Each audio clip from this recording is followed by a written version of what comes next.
অনেক নামকরা প্রফেসরদেরকে, এমনকি অ্যাসিস্ট্যান্ট প্রফেসরদেরকেও আমার আত্মীয় আছে ওর মধ্যে, চায়না যাচ্ছে, ওষুধ কোম্পানি পয়সা দিচ্ছে, রিট্রিটে যাচ্ছে, ফ্যামিলি সহ ওষুধ কোম্পানি পয়সা দিচ্ছে, পরিবারের চাল ডাল নুন তেলের পয়সা দেয়, তার ওখানে যে হাসপাতালে যে লোকজন তাদের পয়সা দেয়।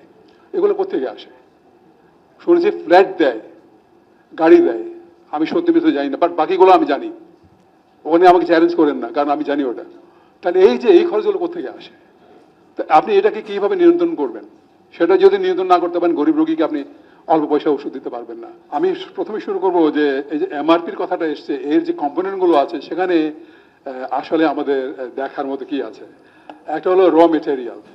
র মেটেরিয়ালের কথা কি বলা আছে? Average of 6 months import price. এখন দেখেন আমাদের এখানে কিন্তু বারবার একটা অভিজ্ঞতা এবং অভিযোগ আসে যে আমাদের ওভার ইনভয়েসিং আন্ডার ইনভয়েসিং করার অভ্যাস আছে। তাহলে আমি যে ইম্পোর্ট করছি সেটা যে ওভার ইনভয়েসিং করছি না, সেটার নিশ্চয়তা কি আছে সেটা আমাকে দেখতে হবে। সেটা দেখার কি যোগ্যতা ডিজিডি এর আছে, বা তার সে অধিকার আছে? সেটা সুস্পষ্টভাবে কি আইনি বলা আছে? আমার জানা মতে নাই। তারপরও বলা হয়েছে প্যাকেজিং মেটেরিয়াল। প্যাকেজিং মেটেরিয়ালের মধ্যে অদ্ভুত আমি এখন দেখি যে ছোট্ট 10টা ট্যাবলেটের একটা ঔষধ, এইটার যে প্যাকেজিং করেছে এবং ভিতরে যে ম্যাটেরিয়ালটা আছে, আপনার লিটারেচারটা আছে, যেটা কোনো রোগী কখনো পড়বে না, ওইটা ঢুকানো আছে। এত সুন্দর প্যাকেট করে, প্যাকেট খুলতে কষ্ট হয়। মানুষ তো প্যাকেট খাবে না, ওষুধ খাবে। এবং ওষুধ যদি আপনার অলরেডি স্ট্রিপ করা থাকে অ্যালুমিনিয়াম ফয়েলের মধ্যে, তারপরে এত সুন্দর প্যাকেজ করে দাম বাড়ানো কেন? কারণ প্যাকেজের দামের কোনো হিসাব তো নাই। ওখানে 10 টাকা খরচ করে 20 টাকা নেওয়া যায়। আপনি বাংলাদেশে থেকে মিষ্টির দোকানে মিষ্টির দাম আর প্যাকেজের দাম কিন্তু একসাথে মাপ করা হয়।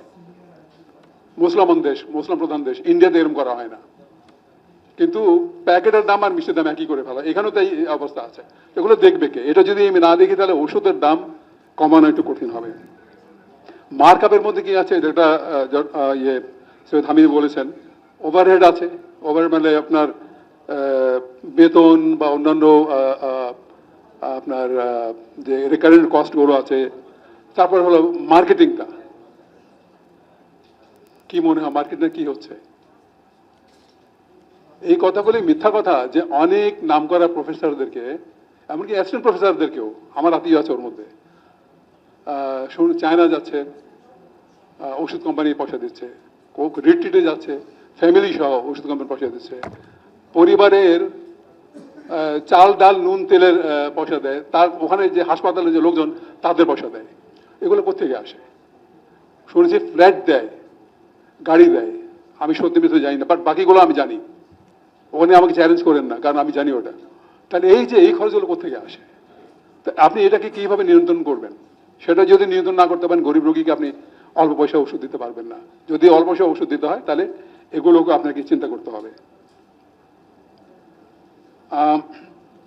মিডিয়ান প্রাইসে যেটা কথা বলেছে Syed Hamid, pricing in the market, median price. Median মানে আপনার যদি মিডিয়ান আবার 2 রকমের আছে, ইভেন নাম্বারের জন্য একরকম, অড নাম্বারের জন্য, এনিওয়ে। তো মিডিয়ান যদি আপনি বের করেন, সে আগে যদি বাজারে যদি প্রাইসটা বেশি থাকে, তো আপনার মিডিয়ান প্রাইসও বেশি থাকবে।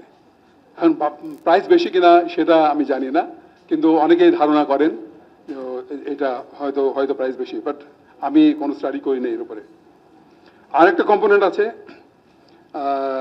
Research, advance technology, innovation. এখন রিসার্চের জন্য কত ফান্ড দিচ্ছেন এনারা? ফার্মাসিউটিক্যাল কোম্পানিগুলো, ম্যানুফ্যাকচারগুলো কত টাকা রিসার্চের জন্য দিচ্ছেন? আপনি বের করতে পারবেন এটা? আমি জানি না। আর ইনোভেশন কিসে ইনোভেশন, এবং আজ পর্যন্ত কোনো ইনোভেশন হয়েছে কিনা আমি জানি না। ইনোভেশন যদি হয়ে থাকে সেখানে কত টাকা খরচ গেছে, এই খরচগুলো যদি আপনি না পান তাহলে ঔষধের দাম আসলে যুক্তিপূর্ণ কিনা সেটা আপনি বের করতে পারবেন না।